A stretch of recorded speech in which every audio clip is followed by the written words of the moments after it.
Hi, this is Jason Scott with MyAgLife. We're here at the Western Tree Net Association Conference, and I'm here with David. Why don't you tell us a little bit about what you do for California? Yeah. So I'm a legislator here in the state of California. I get to represent just a beautiful, amazing district.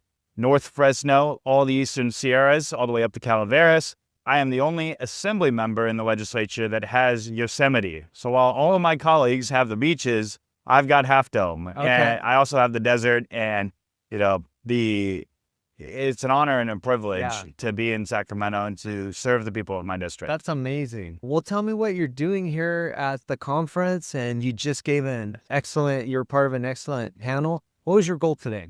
My big goal is, one, I really appreciate what Western Tree Nuts and a lot of these ag associations are doing, where they're trying to engage with a lot of the legislature, because they're not just engaging with us, they're educating us. And I think the California legislature needs a lot more education when it comes to what's important for ag.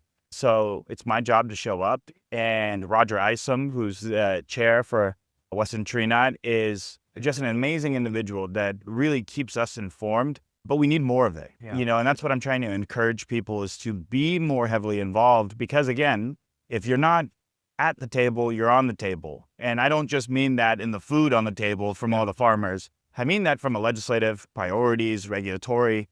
People will start telling you what to do if you're not informing them on how it works. We're always encouraging growers, processors, other allied ag professionals to get involved, right? And I'm guilty of that myself.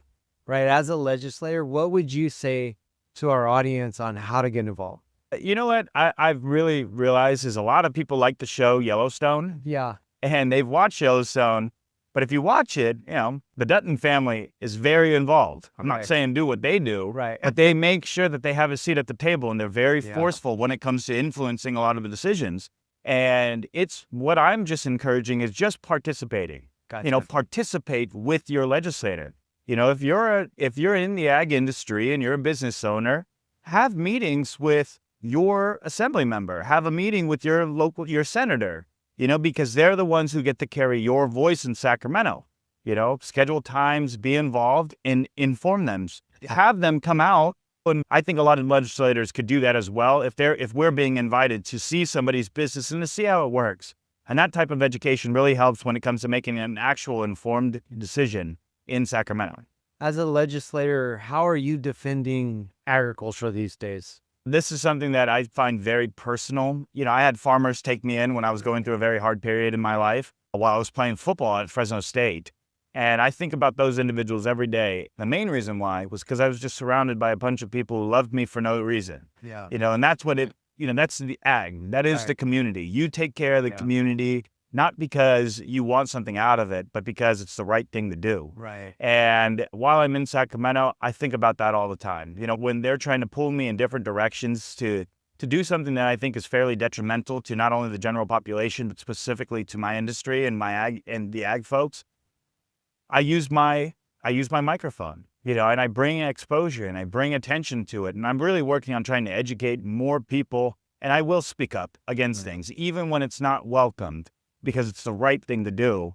And so I think, again, taking the education that I've learned from these businesses and then applying that on the major floor when we're having our floor debates, or when I'm telling the governor he doesn't know what the hell he's doing. So earlier we were discussing a research project, right, on regulatory finances. What have you gleaned from that report, and what are you taking back to leadership in Sacramento, and how is that affecting what you're doing for us?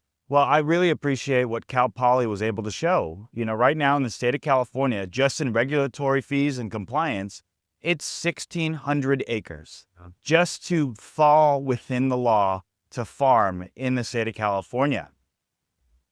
I think that's extremely important, because I call that the cost of government. And if it's $1,600 per acre, what I think would be one of the easiest things that we could take on is, let's lower that by $1,000. Let's get us to $600 per acre, which I still think is way too expensive. But if we could get that to $600 per acre, we could save farmers $1,000 per acre. On a 40-acre farm, that's $40,000 in savings a year from just compliance and regulatory, the cost of government. That as a legislator in the government is an area that I think we could take on fairly easily if we have the want to and the people who want to get it done. And I do have that type of want to, but I also appreciate what Cal Poly was able to do because it highlights the issues we have here. Artificial scarcity, the artificial cost of doing business because of overregulation and legislation is an area that we can actually take on. There's an infinite number of problems in the world, but we do have a finite amount of resources. And how do we consolidate those resources to make sure that what we're actually doing has a positive benefit and it also doesn't drive businesses into the ground? Let's talk a little bit about water. What can we do? How do we address this issue of water, right? What is it going to take to actually get Sacramento to wake up, understand that our farmers need water? It almost feels like we're like the third generation. We're the third generation inheriting the farm, and we don't know what to do. And we stand on the shoulders of giants when it comes to the water infrastructure we've built here in the state of California, from the State Water Project, the Central Valley Water Project. And in the 1920s, a group of farmers and ag leaders got together and said, we're going to build enough water storage for 40 million people. And we've hit that 40 million mark when it comes to people and population. So really what we need to do is actually start educating, but not only that, getting people who understand water, in my opinion, into office. We know subsidence is an issue in the state of California. If subsidence is the issue, we got to get them surface water. But if we also have all of the issues when it comes to sewage as well, and they have these unimpaired flows, which is automatically forcing water out to the ocean, we've got multiple problems. So what should we do? We should improve the infrastructure from our sewer plants to make sure that we're taking care of the issue when it comes to blue algae.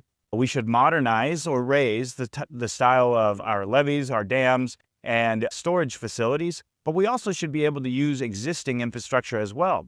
Most people don't know that the Army Corps of Engineers actually have thousands of flood basins in the state of California for the 1,000-year flood. If we're able to use those flood basins for additional water storage in heavy years like we've had in 2023, 2024, we'd be able to increase water storage without building anything if we partner with our federal infrastructure. So SGMA is killing our growers. What would you say to growers struggling with SGMA? They need to show up in Sacramento because SGMA comes out of Sacramento. And if you look at DWR, for a long time, DWR didn't have anybody who was a professional at water. All they had were lawyers. Yeah. So if you have lawyers telling water professionals what to do, you're just going to get a bunch of laws. Right. You need water professionals to tell a bunch of lawyers what to do, because therefore you get a lot of water. That makes sense. And so we've got to be significantly more involved on that end, just from the experts. We need real experts, application experts, not higher education experts, because I'll leave that alone. I used to read about the Consolidated Irrigation District, CID, down in the southern Fresno County portion. Back in the 1920s, they realized that they were pooling so much water that they feared that they were going to run out of water. Yeah. So what did they do? They created a bunch of basins for recharge. They have really sandy soils, so they saw percolation actually come back up. So, okay, well, if it worked in the 1920s, we know farmers don't want to run out of water, so I don't understand why Sacramento thinks farmers are evil and they want to take all the water. Their business predicates on whether they have water or not. Right. So that we need to make sure that they have a seat at the table. Yeah. And, come up with a comprehensive plan to take on subsidence, prioritize surface water, and what can we do to recharge our aquifers to make sure that, again, we're protecting the valley? Because we know that that's a problem. We've got to fix it, and we've got to have that type of want-to on our side as well. Awesome. Are there any other things you'd like to share about the discussion today as a panelist that you thought was noteworthy? Again, my biggest thing is if you are not at the table, you are on the table. And it's where I actually think the ag industry really needs to understand how powerful they truly are. Well, we appreciate you being here at the event. We appreciate all you do for agriculture. And thanks for talking with me today. Yeah, amazing. Thank you for what you do and keeping people informed. Appreciate that. This is Jason Scott reporting for MyAgLife.